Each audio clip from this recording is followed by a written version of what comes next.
Hello students, once again welcome to my channel. और जैसा request आता है फिर से रिक्वेस्ट रहेगा, आप प्लेलिस्ट में जरूर जाएंगे। देखिए, क्लास 9 का है यूक्लिड्स, जो ज्योमेट्री हमने लिया है उस चैप्टर को बस हम लोग एक एक करके कंप्लीट करेंगे। तो देखिए, यूक्लिड्स एक्सियोम्स हमने इससे पहले बताया है। अब हम लोग बात करेंगे यूक्लिड्स पोस्टुलेट्स के बारे में। जनरली पोस्टुलेट्स का मतलब होता है, डेफिनेशन हमने पहले वीडियो में सारी चीज़ें बता दी हैं, आप देख सकते हैं। तो इनके जो पोस्टुलेट्स है उसके बारे में एक एक करके हम लोग डिस्कस करेंगे। इन्होंने इनके द्वारा यूक्लिड्स के द्वारा 5 पोस्टुलेट्स इनके द्वारा दिए गए हैं और एक एक करके उनका मीनिंग हम लोग जानेंगे। और जब हम लोग सॉल्व करेंगे तो ये पोस्टुलेट्स भी हम लोग यूज करेंगे। हमने इससे पहले वाला वीडियो में एक्सियोम्स के बारे में पूरे डिटेल बताया हुआ है। देखिए यहाँ पे जैसे फर्स्ट जो इसका है, फर्स्ट पोस्टुलेट्स है वो क्या है, ए स्ट्रेट लाइन में be drawn from any one point two any other point. कहने का मतलब फर्स्ट जो इनका है पोस्टुलेट्स, उनका कहना है कि स्ट्रेट लाइन एक पॉइंट से दूसरे पॉइंट के बीच में ड्रॉ किया जा सकता है। यदि आपके पास मान लिया एक ये पॉइंट है, एक सिंगल पॉइंट है, तो इससे आप स्ट्रेट लाइन नहीं ड्रॉ कर सकते हैं। इसमें आपके क्या होंगे, बहुत सारे आपको लाइंस जो हैं इससे होकर के ऐसे पास होंगे, ये इस तरह से है। लेकिन इनका कहना है कि दो पॉइंट्स, यदि एक और पॉइंट हमें यहाँ मिल जाए तब क्या होगा कि इसको और इसको यदि ज्वाइन करेंगे, ये वाला यदि ज्वाइन करेंगे तो ये हमारा ये जो लाइन होगा ये एक स्ट्रेट लाइन हमारा होगा। मतलब एक स्ट्रेट लाइन के लिए दो पॉइंट की आवश्यकता होगी। फर्स्ट पोस्टुलेट इनका कहना था। इसी तरह सेकंड यहाँ पे था, सेकंड है a terminated line can be produced indefinitely. एक टर्मिनेट, चूंकि देखिए जो भी लाइन की हम लोग बात कर रहे हैं यहाँ पे लाइन अनडेफिनाइट लेंथ का होता है। यहाँ टर्मिनेटेड वर्ड कहने का मतलब लाइन सेगमेंट। तो यदि कोई लाइन सेगमेंट है एक फिक्स लेंथ का, यदि आपका कोई लाइन है इस तरह से, तो इसको कहा जाता है ये लाइन सेगमेंट या टर्मिनेटेड, मतलब दोनों एंड उनका टर्मिनेट हो गया, कंप्लीट है।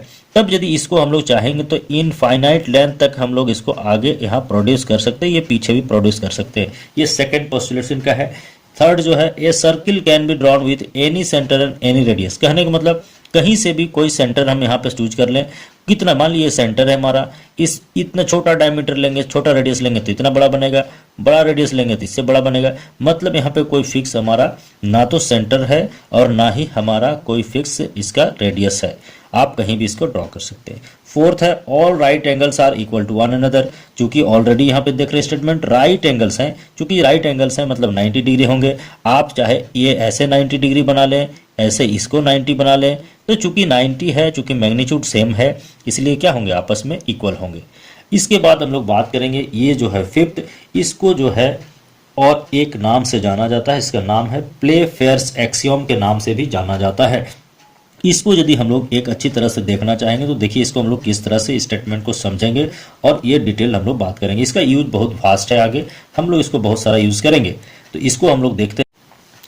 तो देखिए ये जो फिफ्थ पोस्टुलेट इनका है वो कहता है कि if a straight line following on two straight lines makes the interior angles on the same side of it taken together less than two right angles, then the two straight lines if produced infinitely meet on that side on which the sum of the angles is less than two right angles। इसका यदि सीधा सीधी भाषा में आप पढ़ना चाहेंगे तो ये कहता है, if there are two lines and there is one line which is intersecting both the lines, then the two angles, the two interior angles on the same side measuring less than, that is sum of the two interior angles is less than 180 degree, that is two right angles 180 degree, then if these lines are produced, that means if CD and EF are produced, then they will meet on that side in which the sum of the angle is less than 180 degree। कहने का मतलब दो lines ये और ये, यदि दो lines हैं, दो लाइन के बीच में एक थर्ड लाइन यदि इस पे जा रही है, इसको इंटरसेक्ट कर रही है इस तरह से कि इस ट्रांसवर्सल, सॉरी ये जो लाइन है ए बी के दो साइड है, एक इस साइड एक इस साइड, तो एक साइड में यदि ये दोनों एंगल का सम आप देख रहे हैं यदि 180 से कम है, यहाँ ऑब्वियसली जब आप मेजर करेंगे तो ये देखेंगे कि 180 से कम आएगा और ये जो है सो 180 से अधिक आएगा। तो इस साइड में 180 से कम आएगा, तो यदि दोनों साइड में यदि ये इधर भी बढ़ाया जाए, इधर भी और इसको भी, तो इस साइड में चूंकि ये दोनों एंगल का सम 180 से कम आता है, इसलिए ये बढ़ाते जाया जाएगा, तो ये इस साइड में कहीं भी मिलेंगे। और इसको फाइनली जो मॉडिफाई करके बनाया गया है वो स्टेटमेंट ये है। उसका कहना है कि for every line L and for every point P not line on L there exist unique line M passing through P and parallel to L। इसका कहना है कि यदि कोई लाइन L है, एक लाइन दिया हुआ है, और इस लाइन के बाहर में यदि कोई पॉइंट मान लिया P है, तो पी से होकर यूनिक, यूनिक मतलब यहाँ पे कोई यूनिक या पिकुलियर की बात नहीं करता है। मैथमेटिक्स यहाँ पे यूनिक का मतलब वन एंड ओनली वन, सिर्फ एक का मतलब यहाँ यूनिक होता है। तो ये कहता है कि यदि कोई एक लाइन एल है, इसके बाहर में कोई पॉइंट पी है, तो पी से गुजरता हुआ एक और सिर्फ एक लाइन ऐसा हो सकता है जो कि एल का पैरेलल होगा, ये इसका कहना है। मतलब एल एक लाइन है, उसके बाहर में कहीं पर एक पॉइंट है, तो इसका पैरेलल एक ही लाइन हो सकता है, ये कहलाता है प्लेफेयर्स थ्योरम। मेरे ख्याल से आप समझ गए हैं। यदि बहुत अच्छी तरह से समझ में आया है तो काइंडली जरूर आप कमेंट करें। आगे मैं क्वेश्चन एक एक करके बनाता हूँ, आपको यदि क्वेश्चन पूछना है तो आप क्वेश्चन पूछ सकते हैं। Thank you so much.